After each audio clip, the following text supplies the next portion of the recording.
역사 드라마나 무슨 사극 영화를 보면요, 역모를 일으켰다가 실패하면 주동자들은 굉장히 끔찍한 죽임을 당하고 그 가문은 무슨 삼족을 멸한다라고 하더라고요. 반면에 반란에 성공하면 조선을 건국한 이성계나 아니면 요즘 왕사남의 세조처럼 왕으로 등극하게 됩니다. 성공하면 혁명, 실패하면 반란 아닙니까? 라는 그런 유명한 영화 대사도 있지 않습니까? 예수님께서 하나님 나라의 왕으로 이 땅에 오셨습니다. 그런데 십자가형을 받고 죽으셨단 말이에요. 그래서 겉으로 보기에는 이 땅에 하나님 나라를 세우려고 했다가 실패해서, 그러니까 혁명에 실패해서 십자가형을 받으신 것처럼 그렇게 보입니다. 그런데 실상은 십자가의 죽음이 곧 하나님의 뜻이었고 하나님의 계획에 자진해서 순종하신 죽음이었습니다. 십자가의 고난과 죽음의 모든 과정을 예수님께서 주도적으로 이끌고 가신다라는 것이죠. 21장에서 예루살렘 성 입성하시고 나서 성전도 정화하시고 여러 가지 일들을 하셨습니다. 그리고 24장, 25장에 걸쳐서 제자들에게 재림과 부활에 대해서, 종말에 대해서 예수님께서 가르쳐 주셨죠. 그리고 26장에서부터 이제 예수님께서 십자가의 길을 가십니다. 26장 전까지는요, 예수님께서는 늘 제자들과 함께 하셨습니다. 그런데 26장부터는요, 오롯이 혼자서 십자가의 길을 가십니다. 오늘 본문에서부터 주도적으로 자기 죽음을 이제 준비하고 계신다라는 거죠. 그런데 준비하는 과정에서 3년 동안 예수님과 동고동락했던 가장 가까웠던 예수님의 제자들이 모두 떠납니다. 누구는 배반도 하고 누구는 부인도 하면서 모두 각자 자기 살 길을 찾아 떠나가죠. 그런데 끝까지 예수님의 곁을 지킨 사람들이 있습니다. 바로 여인들입니다. 당시 여인들은 사회적으로 지위가 아주 낮았습니다. 예수님을 지킬 물리적인 힘도 약하죠. 권력도 없습니다. 세력도 없죠. 그런데도 예수님의 고난의 현장에 함께 있었고 십자가의 현장에 함께 있었습니다.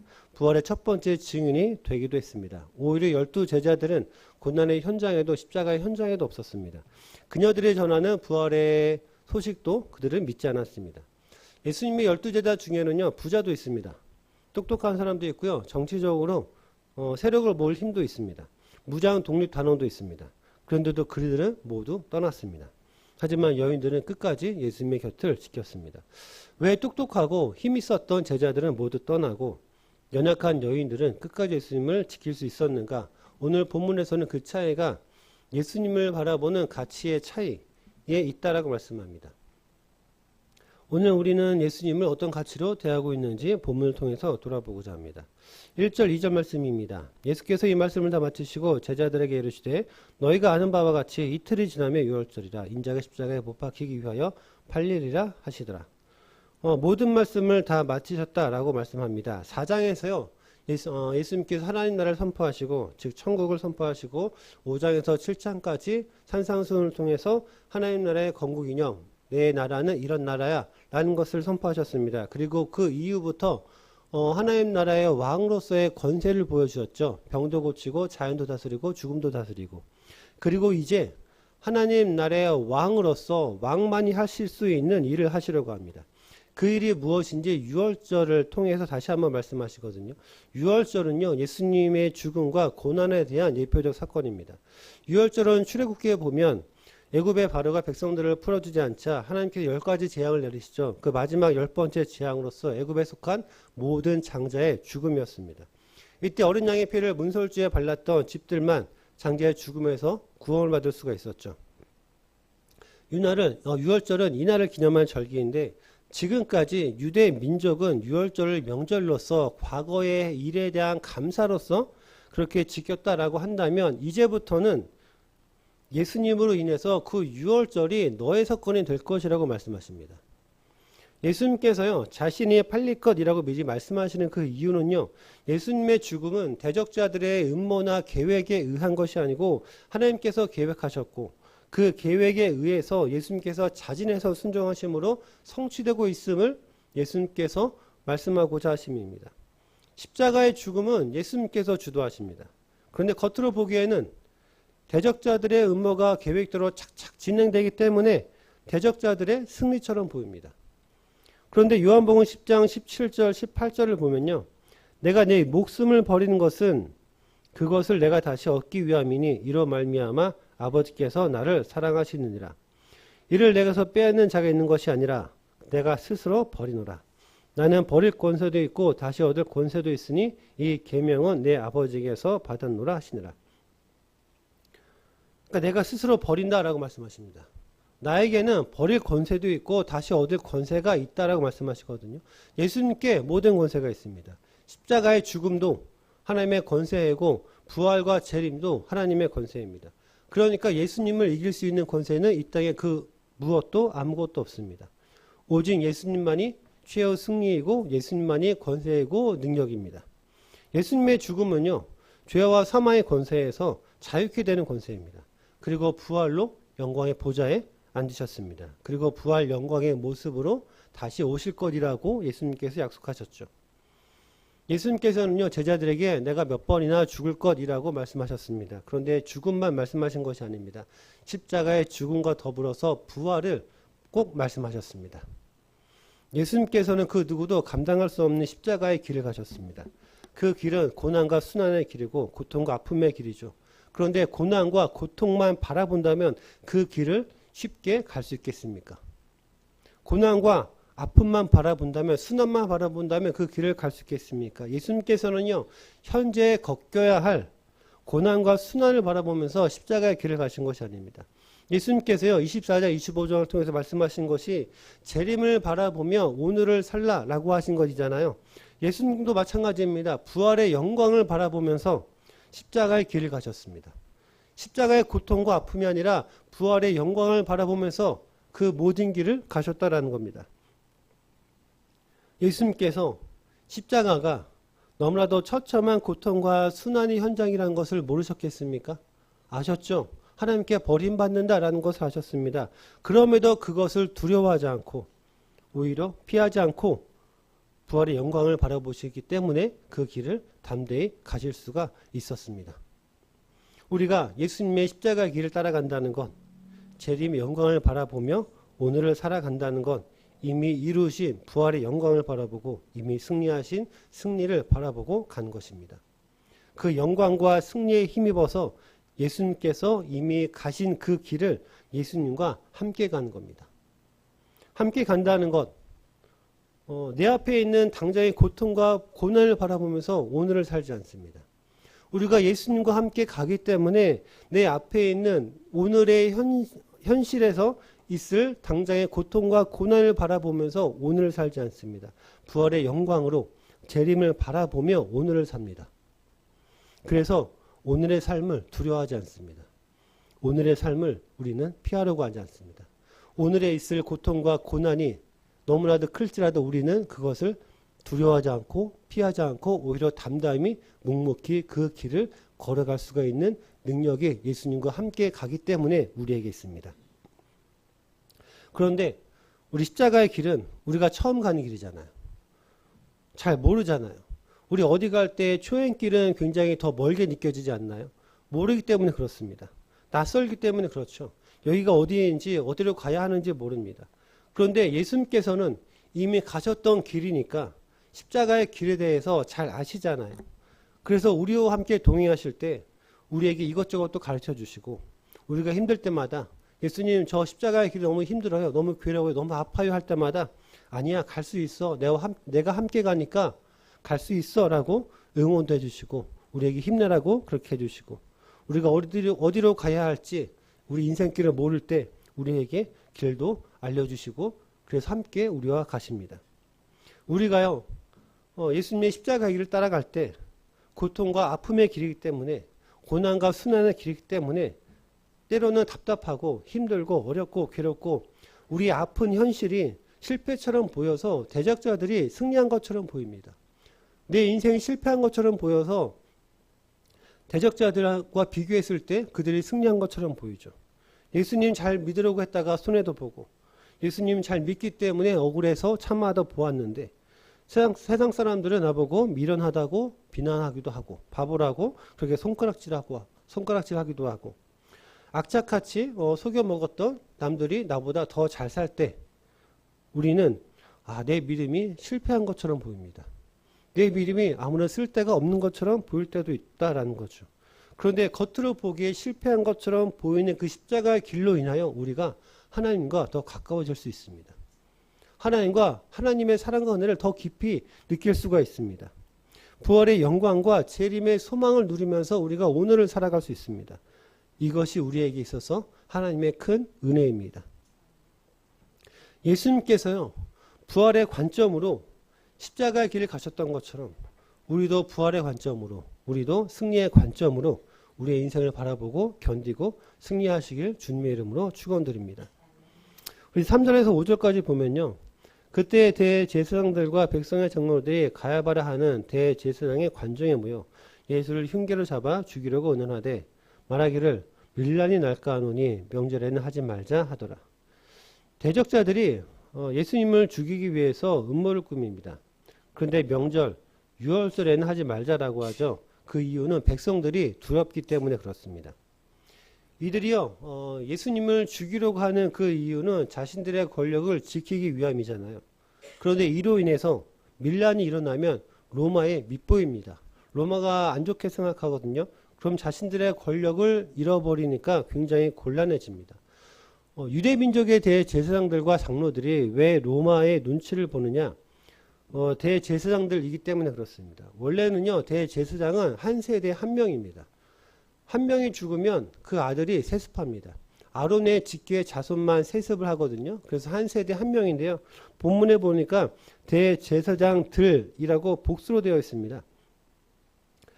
이유는요, 유대 민족들에게 있어서 대제사장의 그 권한과 권력과 그 위치가 영향력이 너무나도 크니까 로마가요, 자신들 입맛에 맞는 사람 몇 명을 그냥 일방적으로 임명합니다. 로마의 총독이요, 앞으로 당신은 대제사장입니다 라고 이렇게 임명을 해버리는 거예요. 그러니까 이들에게 있어서 가장 중요한 것은 로마에 잘 보이는 거잖아요. 로마가 자기를 임명했으니까 자기를 해고할 수도 있죠. 그러니까 로마에 잘 보여야 되는 게 제일 중요합니다. 종교 지도자들이요, 자신들의 본분을 잊었습니다. 이들은요, 백성들을 대표해서 하나님의 뜻을 잘 분별해서 백성들이 하나님의 뜻을 잘 따를 수 있도록, 그러니까 하나님을 잘 믿을 수 있도록 인도해야 되는 사람들입니다. 그런 지도자들이거든요. 그런데 이들이요, 자신들의 권세를 지키고자 하나님의 권세인 예수님을 죽이려고 합니다. 지금 자신의 권세를 지키기 위해서 세상 권력자들의 눈치를 봅니다.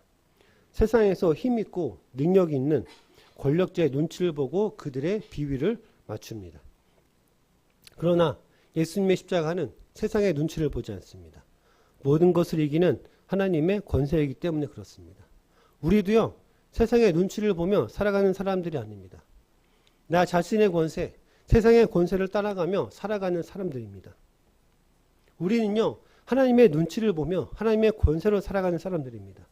그런데 세상의 눈치를 보며 살아가면 내 본분을 잃어버린 것은 너무나도 당연합니다.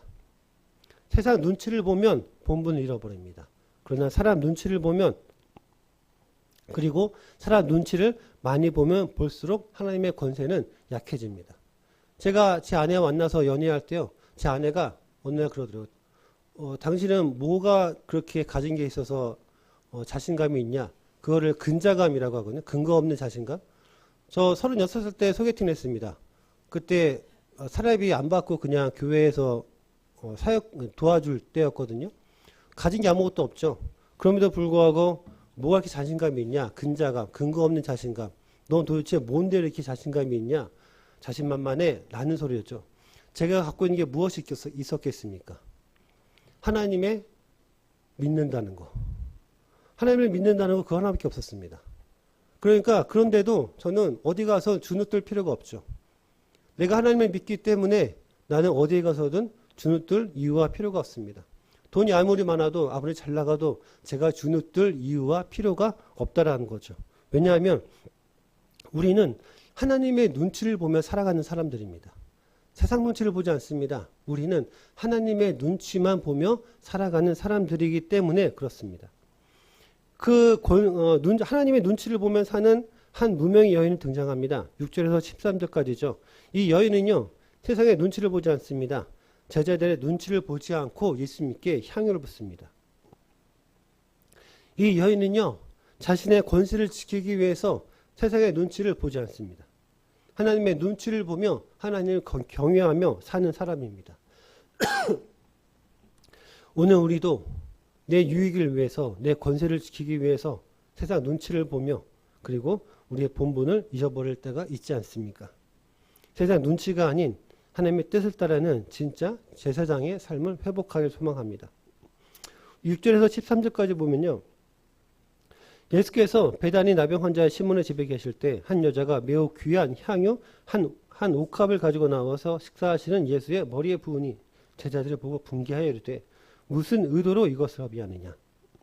이것을 비싼 값에 팔아 가난한 자들에게 줄 수 있었겠도다 하거늘 예수께서 하시고 그들에게 이르시되 너희가 어찌하여 이 여자를 괴롭게 하느냐. 그가 내게 좋은 일을 하였느니라. 가난한 자들은 항상 너희와 함께 있거니와 나는 항상 함께 있지 아니하리라. 이 여자가 내 몸에 이 향을 부은 것은 내 장례를 위하여 함이니라. 내가 진실로 너희에게 이르노니 온 천하에 어디서든지 이 복음이 전파된 곳에는 이 여자가 행한 일도 말하여 그를 기억하니라 하시니라. 예수님의 식사 자리에요. 이름도 기록되어 있지 않은 한 무명의 여인이요. 값비싼 향유를 예수님 머리 위에 붓습니다. 근데 요한복음 12장 5절에 보면요. 300데나리온이라고 합니다. 300데나리온은 1년 연봉입니다. 그러니까 여러분들 우리 성도들이 근무하시는 받는 1년 연봉이라고 생각하시면 됩니다. 원래 유대민족들은요. 집에 손님이 오면 머리에 기름을 바르는 게 최고의 환대 중에 하나였다라고 합니다. 아무리 그럴지라도 1년치 연봉에 해당하는 값비싼 향유를 머리에 그렇게 바른 것도 아니고 붓진 않겠죠. 이를 본 제자들이 격분합니다. 아니 무슨 의도로 이것을 허비하느냐. 제자들의 눈에는요.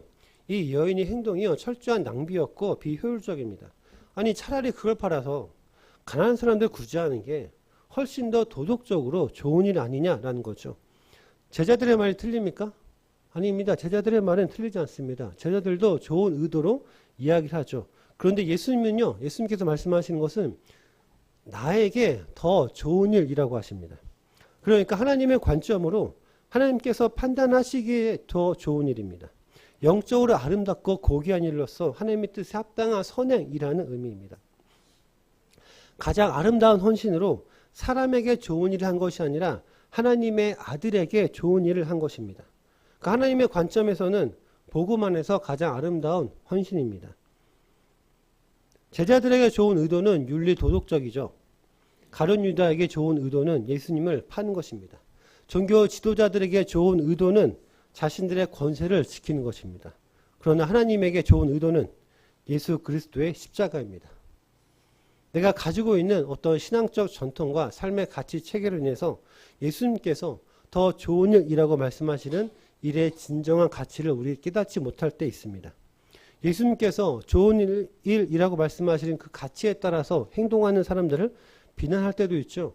왜냐하면 그 가치를 알지 못하기 때문에 그렇습니다. 예수님의 판단은 전혀 다릅니다. 너희가 어찌하여 이 여자를 괴롭게 하느냐. 그가 내게 좋은 일을 하였느니라. 제자들은요. 계산기를 두드려 보며 낭비라고 비난합니다. 예수님은 복음의 눈으로 바라보시기 때문에 자신의 장례를 준비한 가장 아름다운 헌신이라고 말씀하십니다. 왜 이런 차이가 날까요? 예수님을 바라보는 가치가 다르기 때문에 그렇습니다. 제자들에게 예수님은 구제 사업보다 구제 사역보다 우선순위가 밀리는 대상입니다. 이 여인에게 예수님은 자신의 전 재산을 다 쏟아 부어도 아깝지 않은 내 인생 최고의 가치입니다. 타인이 볼 때는 미련한 낭비였지만 이 여인에게 있어서는 최고의 사랑의 고백입니다. 내가 예수님을 사랑하고 있음을 최고로 최선으로 그 사랑을 고백하는 것이죠. 이 여인은 자신이 할 수 있는 최고의 가치로 예수님께 자신의 사랑을 고백했습니다. 그러니까 최선의 방법으로 그 사랑을 표현했다라는 것이죠. 우리의 인생에서 내가 들었던 최고의 사랑 고백이 무엇입니까? 아마 프로포즈 받을 때 혹은 프로포즈를 할 때였겠죠. 제가 아는 분은요. 어르신인데요. 데이트할 때 결혼하기 전에 그 애인에게 어느 커다란 나무를 보고 저 나무 한번 밀어볼 수 있어? 라고 물어봤답니다. 그러니까 그 여자분이 아니 내가 저거 어떻게 밀어? 그게 내 마음이야 라고 하셨다라고 하더라고요. 그게 최고의 사랑의 고백이었습니다. 그러니까 우리가 들었던 최고의 사랑의 고백, 내가 했었던 최선의 사랑의 고백이 무엇입니까? 이 여인은 자기 신의 최고의 사랑의 고백을 한 것입니다.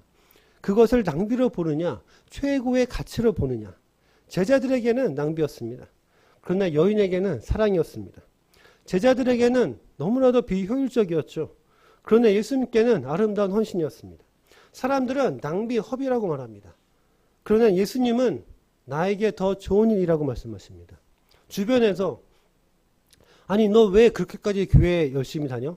아니 피곤해 죽겠는데 주일마다 교회 가서 예배도 드리고 설거지도 하고 행사도 준비하고 교회 헌금만 안 내도 애들 학원비나 외식비가 나오는데 아니 너는 왜 네 돈 내면서까지 그렇게 피곤하게 사냐? 이렇게 말할 수도 있습니다. 왜 예수님 믿는다는 이유로 자진해서 손해를 감수하느냐? 남들은 다 이렇게 저렇게 속이기도 하고 적당히 하면서 사는데 왜 쓸데없이 정직하게 사느냐? 왜 쓸데없이 희생을 자초하고 감사하느냐? 예수님 안에서 믿음을 지키면서 살아갈 때 받는 수많은 조롱과 손해와 비난과 억울함 여러 가지 것들 왜 그렇게까지 예배 드리냐? 왜 그렇게까지 하냐? 이러한 모든 것은 예수님을 향해서 내가 드리는 최고의 가치로 드리는 고백하는 내 사랑의 고백입니다. 이것을 예수님 향한 내 인생의 선택과 걸음을 예수님께서는 나에게 좋은 일이라고 아름다운 가치로 여겨주실 것입니다. 이 여자가 정말 예수님의 죽음을 예견해서 예수님께 향유를 부었는지는 모릅니다. 성경이 말씀하고 있지 않기 때문에 그렇습니다. 그런데요, 알고 했든 모르겠든지 간에 예수님께서 여자의 행동을 십자가의 길을 준비하는 최고의 가치가 있는 아름다운 일로 해석하십니다. 우리의 삶도 마찬가지죠. 재림을 준비하는 최고의 가치가 있는 아름다운 인생입니다. 우리의 인생이요. 하등 쓰잘데없는 고난의 인생이 아니라 그 모든 인생의 선택과 인생의 모든 걸음이 재림을 준비하는, 재림을 기다리는 최고의 가치가 있는, 최고로 예수님께 사랑을 고백하는 그런 아름다운 인생이라는 것입니다. 그녀의 행위를 예수님께서는요, 자신의 장례를 준비하는 좋은 일이라고 하십니다. 그래서 13절에 이 복음이 전파되는 곳에서는 이 여자가 행한 일도 말하여 그를 기억한다 라고 말씀하십니다. 이 말씀은요, 이 아름다운 헌신을 통하여 복음이 드러나게 될 것을 말씀하고 계십니다.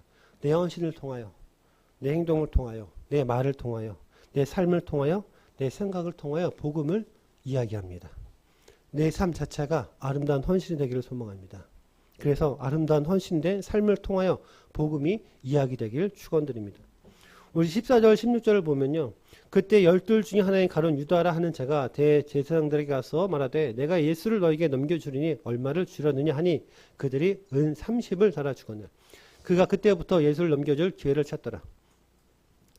이 무명의 한 여인이요, 예수님께 값비싼 향유를 부어 드림으로 예수님께 사랑을 고백하고 예수님의 죽음을 준비하는데 12제자 중에 한 명이었던 가룟 유다는 은 30개에 예수님을 팔아넘깁니다.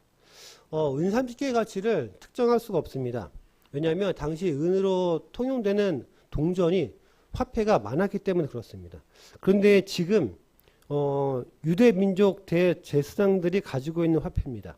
이들은 성전에서 주로 활동하는 사람들이거든요. 만약 대제사장들이 성전에서 사용하는 성전 화폐인 세길로 주었다면, 그러니까 유대 민족 고유의 화폐였던 세길로 주었다면 출애굽기 21장과 스가랴 11장에 기록된 액수와 동일합니다. 출애굽기 21장 32절을 보면요. 소가 만일 남종이나 여종을 받으면 그 소임자가 은 33개를 그의 상전에게 줄 것이요 소는 돌로 쳐서 죽일지니라. 그러니까 자신의 소가 다른 주인의 종을 다른 종을 들이받아서 죽게 했을 때 그 주인에게 배상해 줘야 되는 돈이 은 30세겔이었습니다. 그러니까 은 30개, 동전 30개죠. 그리고 스가랴 11장 12절에 보면 내가 그들에게 이르되 너희가 좋게 여기거든 내 품삯을 내게 주고 그렇지 아니하거든 그만두라. 그들이 은 30개를 달아서 내 품삯을 삼은지라. 그러니까 스가랴 선지자가 백성들에게 비유로 말씀을 하는데요. 스가랴 선지자가 학대받았던 양들을 돌봅니다. 참 목자 역할을 하거든요. 하나님을 의미하죠. 그런데 백성들이 이 학대받던 양들이 우리는 참 목자가 필요 없다라고 합니다. 거절하거든요. 우리는 당신의 보살핌을 받기 싫습니다. 하나님의 돌보심 거절합니다. 그래서 참 목자가 이 양들에게 그러면 내가 지금까지 너희를 돌보고 지켜주고 보살펴준 품삯을 달라고 합니다. 이것은 돈을 달라고 하는 것이 아니라 너희들이 나를 생각하는 가치에 대해서 묻고 계시는 겁니다. 내가 너희들에게 생명을 주었는데 너희가 나를 생각하는 가치는 어느 정도인가를 묻고 계십니다. 그랬더니 출애굽기와 동일하게 종의 몸값인 은 30개로 책정을 합니다.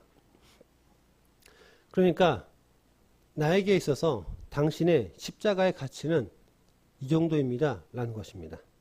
하나님의 은혜를 아주 하찮게 평가합니다. 하나님의 측량할 수 없는 사랑과 은혜를 아주 무가치한 것으로 평가하죠. 있어도 그만, 없어도 그만의 가치입니다.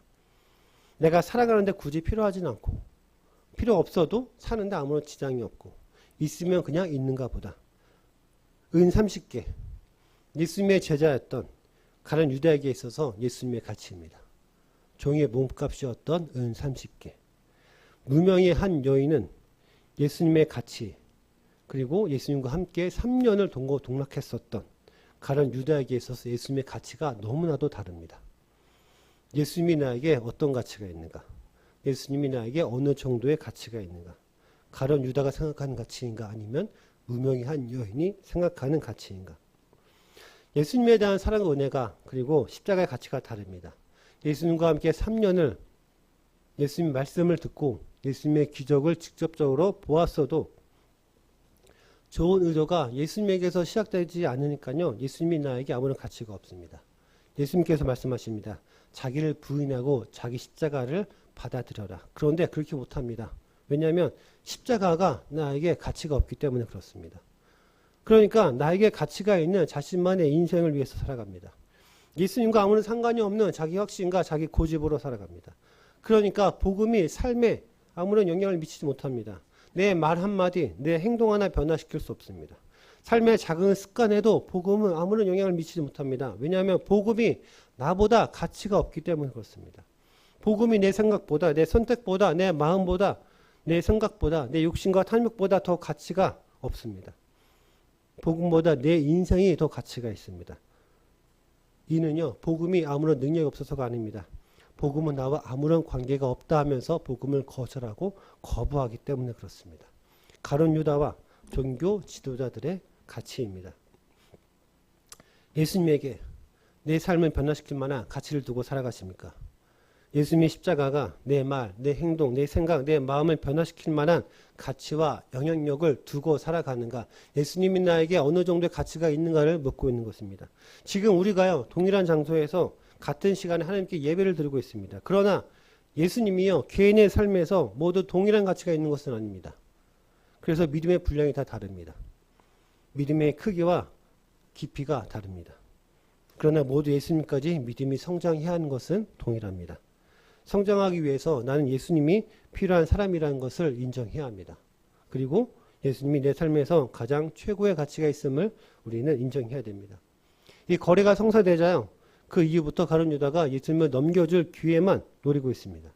예수님과요, 아무런 상관없는 삶에서 예수님을 적극적으로 대적하는 대적자가 되었습니다. 소극적으로 아무것도 하지 않는 사람에서 적극적인 대적자가 되었다라는 것이죠. 너무나도 극명하게 갈리는 세 부류의 사람들이 있습니다. 자신의 권세를 지키기 위해서 세상의 눈치를 보며 예수님을 죽이려고 했던 종교 지도자들, 그리고 예수님과 함께 3년을 동고동락했었지만 예수님의 가치를 은 30개로 책정해 버렸던 가룟 유다, 그리고 이름조차 기록되어 있지 않았던 한 무명의 여인이 있습니다. 이 여인은요, 세상의 눈으로 보면 너무나도 비효율적이고 대책 없는 낭비와 허비의 삶을 허비를 했습니다. 그러나 예수님은 너무나도 아름다운 헌신, 너무나도 아름다운 일이라고 말씀하십니다. 우리 인생도 마찬가지죠. 믿음을 지키기 위해서 눈물을 흘립니다. 예수님 믿는다는 이유로 자신에서 손해를 감수합니다. 쓸데없이 정직하고 희생을 자처하는 우리 모습이 미련해 보입니다. 허비의 모습일 때도 있겠죠. 세상의 관점으로 본다면 우리는 지금 엄청난 시간과 물질을 허비하고 있는 것입니다. 그러나 그것은 예수님을 향한 최고의 최선의 사랑의 고백입니다. 그리고 그 사랑의 고백을 예수님께서는 너는 내게 좋은 일을 했다라고 말씀하십니다. 가장 아름다운 헌신이라고 예수님께서는 평가해 주십니다. 이번 한 주간이 내 삶의 모든 순간마다 복음의 가치를 최고의 가치로 고백하는 한 주간이 되기를 소망합니다. 나의 말과 행동의 선택이 예수 그리스도의 향기가 흘러넘치기를, 그리하여 우리의 삶 자체가 복음의 아름다운 헌신이 되기를 주님의 이름으로 축원드립니다.